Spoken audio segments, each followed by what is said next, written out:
Hello and welcome to Homeschool MBA, where we talk about different management, business, administration topics.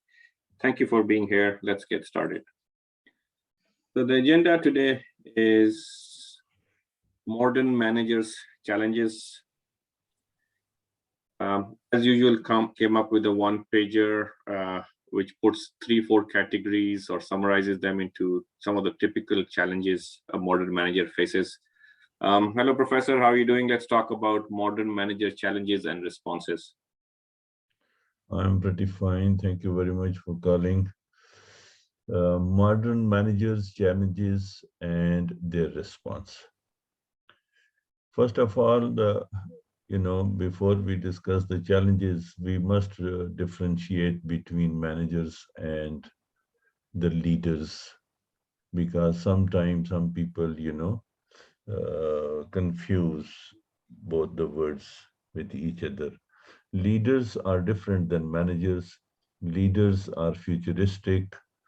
They lead from the front, they strategize, and they set path for the managers to follow. Whereas managers, they follow the procedure. It is said that they are normally short-sighted because they believe in quick results, and good managers get things done through others by, you know, convincing them through the procedures and all that. But the challenges which the managers, or for that matter, the leaders face these days are really very important. If we can answer the left side questions that you have put in, so we would be, in fact, doing justice to the challenges. The first challenge is which decision to prioritize, because managers are, for that matter, leaders, they have to make some decisions, and decisions are very important to be made in time and relevant to the situation. So similarly, the managers have to attend different meetings, review meetings, and planning meetings, and evaluation meetings and things like that. So they have to prioritize that which meeting is more important for them to attend, and that would depend on the situation that they are in. Then these days, the managers are, for that matter, the leaders, they get a lot of emails and WhatsApp messages and text messages. So it becomes very, very difficult for them to respond to each. So they have to sort out, and they have to, they have to censor the influx of emails and WhatsApp messages and respond only to those which are relevant to them, or which affect their decision making. Rest of the emails or WhatsApp messages, they need not be responded, and even they may need not be read, because that takes a lot of time. Then next challenge is how to balance work. Now, when we say balance work, means that balance between work and the home life, because if the managers, they want to remain fit and they want to remain agile, they have to create a balance between work and the home life, family life, things like that, like doing exercise and taking care of their families, taking care of their kids, and this, that balance of work is very, very important challenge these days. There are some workaholic people, they forget about their families, and they are all out for work. So that too is not good. And some are those lazy types, they don't hardly care for work, and they spend more time with their families. So there has to be a middle of the road approach in this case. Next is how to plan growth. Now, it's not only growth, but how to plan day-to-day activities or long-term, strategies and goals and objectives. So that also is a big challenge for managers, because these days the changes are taking place very rapidly. technological changes, social changes, and even environmental changes. So they have to make sure that keeping all these unforeseen situations, they plan. Then how to increase work scope. So that is that it's not only how to increase, but how to cover that what is the work scope and what are the limits where they can go up to and how not to go beyond the scope of the work.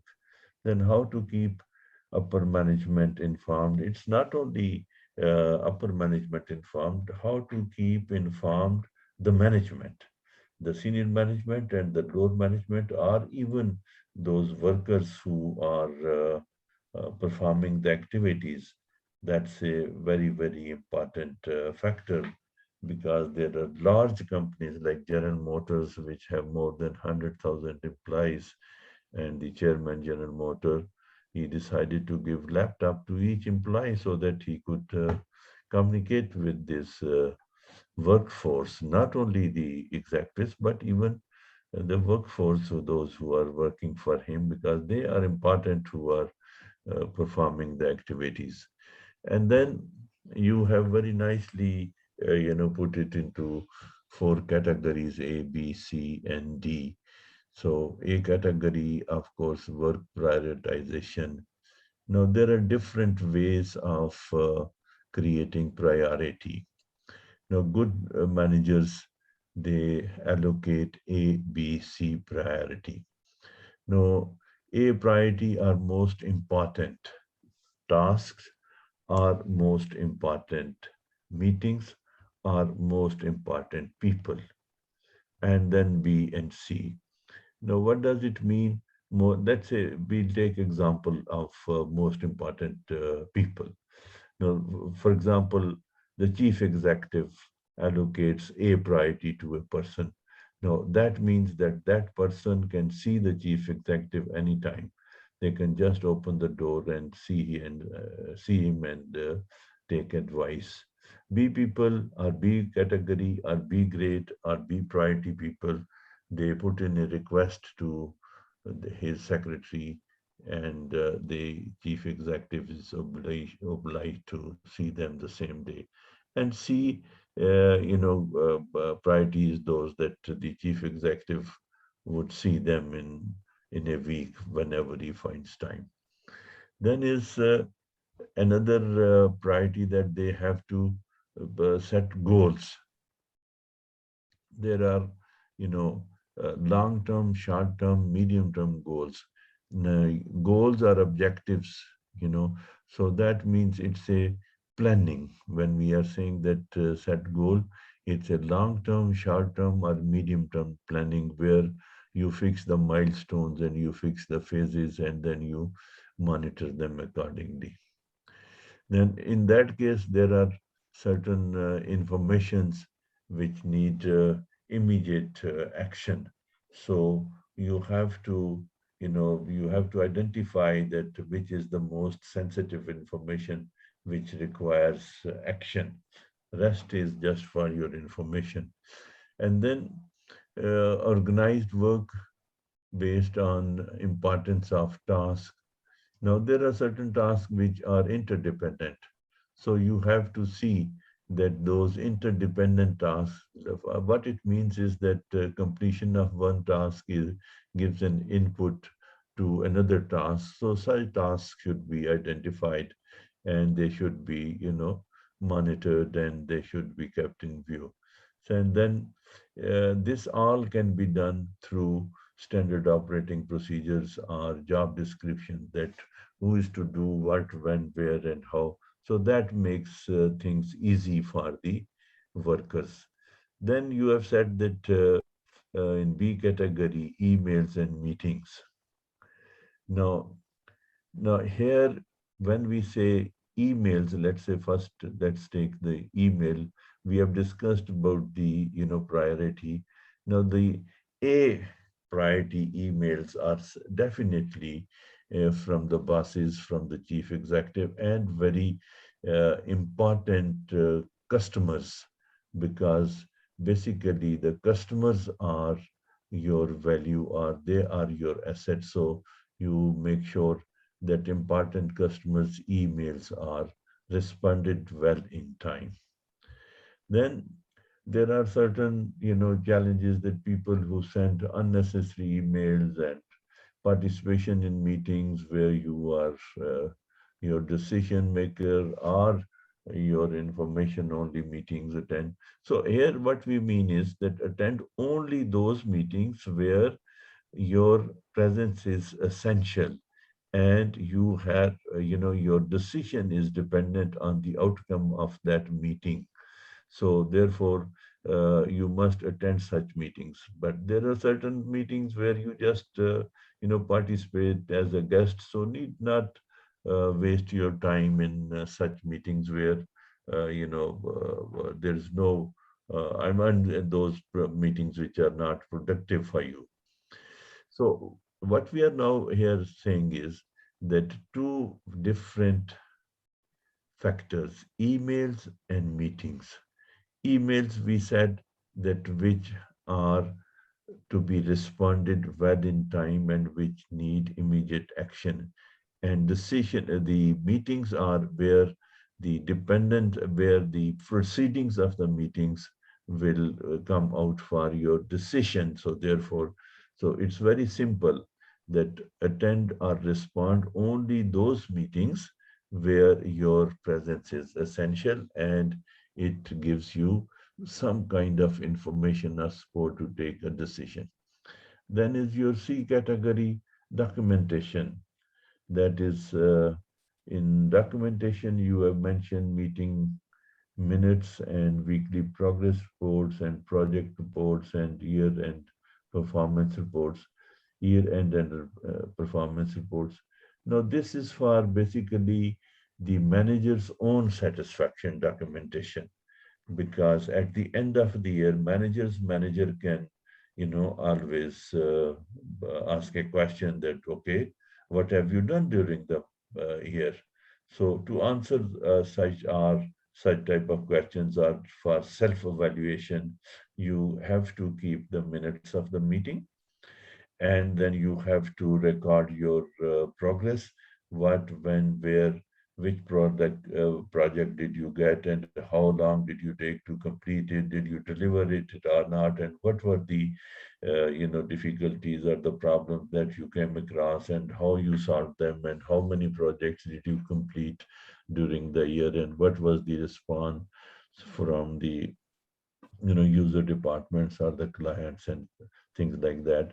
Therefore, what you do is that you develop a kind of brief project report for each project which is completed, and you keep it on record, so that it's good for planning further projects, or good for learning lessons from the past. And so therefore, project reports are very important. Excuse me.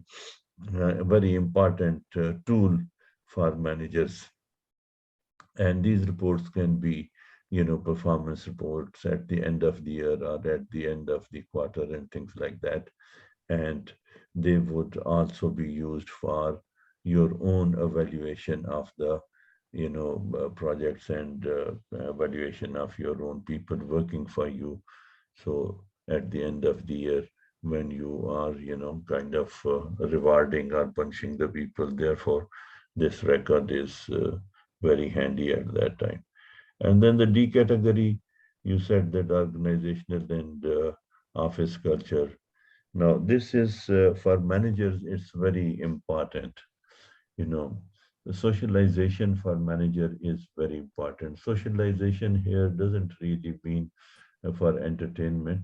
Socialization here means visibility and networking, that you should not only be doing things, but you should look to be doing things. Everybody must know that what efforts that you have put in to complete the task, what problems have you faced. And when we say networking, that is your bosses, your subordinates, your colleagues, and your peers. So your clients and your customers. So they must you all must be on the same page so that everybody knows that who is doing what, and that also covers your performance. Then it also, when we say external beneficiaries, we mean the clients and the customers and vendors and all that. So this would ultimately again end into very good evaluation of your performance. So generally speaking, when we are talking of managers and their challenges, these are the day-to-day challenges, and the managers must be proactive, not reactive. They should be able to see the change, and they should be able to manage the change so that their survival is ensured. I think that is, generally speaking, what you can say about this. Any questions that you have? Okay. Thank you for watching. Please like and subscribe to all our social media.